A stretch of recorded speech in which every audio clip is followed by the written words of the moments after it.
बिस्मिल्लाहिर्रहमानिर्रहीम। Voice of crime में मैं हूं आपका मेज़बान शकील करार। गुज़िश्ता एक हफ़्ते से हम बता रहे थे कि इस्लामाबाद के नए आईजी काजी जमीलुर रहमान इस्लामाबाद से जराइम पेशा अनासर के साथ साथ कब्ज़ा माफिया के ख़ात्मे का अज़म लिए बैठे हैं, जिस पर बारहा हमने बताया कि कार्रवाई होने जा रही है और वो कार्रवाई गुज़िश्ता रात इस्लामाबाद में शुरू हो गई। यानी कि कब्ज़ा माफिया के ख़िलाफ़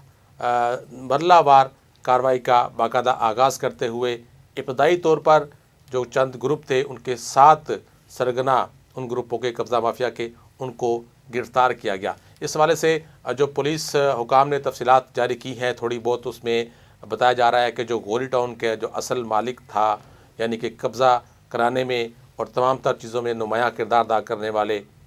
अब्दुल रहमान को भी गिरफ़्तार किया गया। उसके साथ साथ सवांग गार्डन के उस वक्त के सेक्रेटरी जनरल थे सोसाइटी के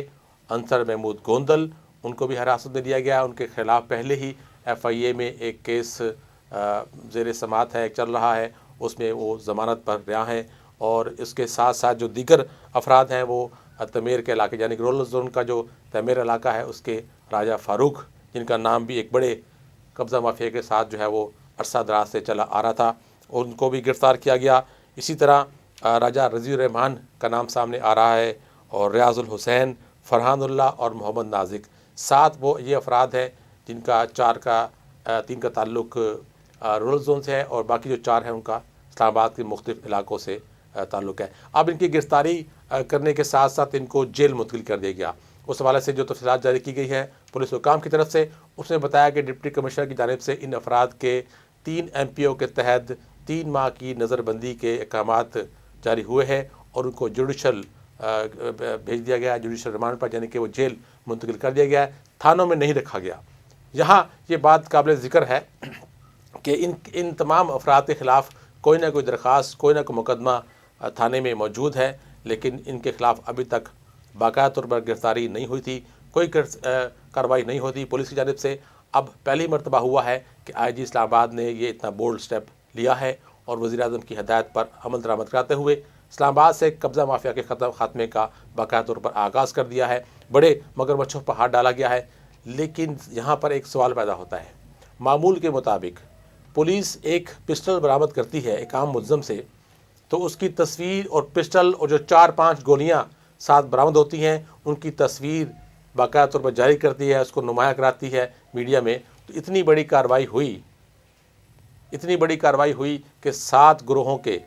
कब्ज़ा माफिया के 7 अहम ग्रोहों के सरबराहों को गिरफ़्तार किया गया, लेकिन कोई तस्वीर नहीं बनी।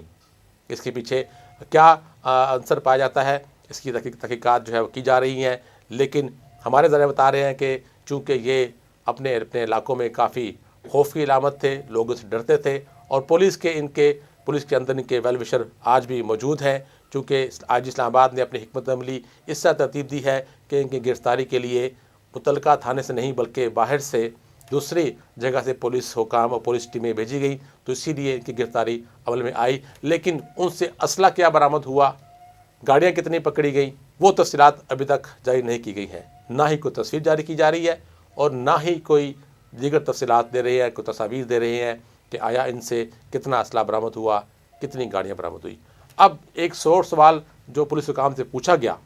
कि इन अफराद को जेल में 3 माह तक नज़रबंद रखने का क्या फ़ायदा होगा और क्या नुकसान होगा और उसके साथ क्या कार्रवाई होगी, तो इस हवाले से पुलिस हुकाम बता रहे हैं कि चूँकि ये गिरोह के सरबराह थे, तो जब इनको गिरफ़्तार करके जेल बंद कर दिया गया है, तो उसके साथ जो बाकी ग्रुप के दीगर अरकान हैं उनकी गिरफ़्तारी, उनसे असला की बरामदगी और वो गाड़ियाँ जो कब्ज़े के लिए इस्तेमाल करते हैं, उसमें ब्लैक शीशों के साथ साथ नीली बत्तियों का इस्तेमाल करते हैं, उनको भी कब्ज़े में लिया जाएगा और 550 के तहत उन गाड़ी को बंद किया जाएगा। इसके अलावा जो असला बरामद होगा उसके लाइसेंस की तहकीकात की जाएंगी कि वाकई ही लाइसेंस एक गन का, एक क्लाशिकोव का लाइसेंस एक ही जगह इस्तेमाल हो रहा है या मुख्तलिफ जगहों पर इस्तेमाल हो रहा है, यानी कि एक लाइसेंस पर एक से ज़्यादा क्लाशिकोव तो इस्तेमाल नहीं हो रही है। इसी तरह वो असले की जो लाइसेंस है उसकी नोयत क्या है, फिर जो गैर कानूनी असला है उसको उसी तरह ही कब्ज़े में लिया जाएगा। जबकि गाड़ियों की तहकीकात भी होगी कि जो नंबर प्लेट उस पर इस्तेमाल हो रही है वो जाली है या असली है, उसकी रजिस्ट्रेशन का रिकॉर्ड निकाला जाएगा। اس کے ساتھ ایک اہم کام جو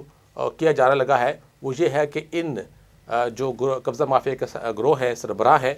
ان کے نام ECL میں ڈالے جائیں گے، ان کے ID کارڈ بلاک کیے جائیں گے تاکہ وہ اپنے اپنے علاقوں میں کسی قسم کی ایکٹیویٹی نہ کر سکے. کیونکہ یہ سوال بھی اٹھ رہا تھا کہ 3 ماہ کے بعد جب وہ ان کا پیریڈ ختم ہوگا 3 MPO کے تحت نظر بندی کا، تو اس کے بعد کیا ہوگا؟ اگر یہ لوگ باہر آ جاتے ہیں تو کیا وہ اپنا کام دوبارہ شروع کریں گے؟ یہی سوال جب حکام سے کیا گیا تو انہوں نے بتایا کہ نہیں، اس سے پہلے ہی ان کے جو تمام گروہ ہے اس کے خلاف کارروائی عمل میں لائی جا چکی ہوگی، وہ بھی پابند سلاسل ہوں گے، اور جو درخواستیں کیس زیر سماعت ہے یا جن میں وہ گرفتار نہیں ہے ان میں ان کی گرفتاری ڈال جائے گی، اور اس کے ساتھ ساتھ ان کے ID کارڈز بلاک کر دیے جائیں گے، جس کے بعد وہ کسی قسم کی بینک ٹرانزیکشن یا کوئی بھی کاروبار یا کوئی بھی لین دین وہ نہیں کر سکیں گے. لیکن یہاں پھر سوال پیدا ہوتا ہے کہ اتنے اہم گروہ کی گرفتاریاں اسلام آباد میں پہلی مرتبہ کی گئی، لیکن کوئی فوٹو، کوئی تصویر نہیں بنی ہے. یہی سوال اسلام آباد پولیس کے IG سے بھی کیا جا رہا ہے، لیکن وہ کوئی جواب اس کی طرف سے نہیں آ رہا، جبکہ نیچے کے جو حکام ہے، ماتحت حکام ہے، وہ کہتے ہیں کہ یہ نااہلی تھانے والوں کی ہے یا گرفتار کرنے والی ٹیموں کی ہے. اتنی بڑی نااہلی کیسے ہو سکتی ہے؟ یہ سوال اپنی جگہ موجود رہے گا. اگلے پروگرام تک کے لیے اجازت دیجیے. اللہ حافظ.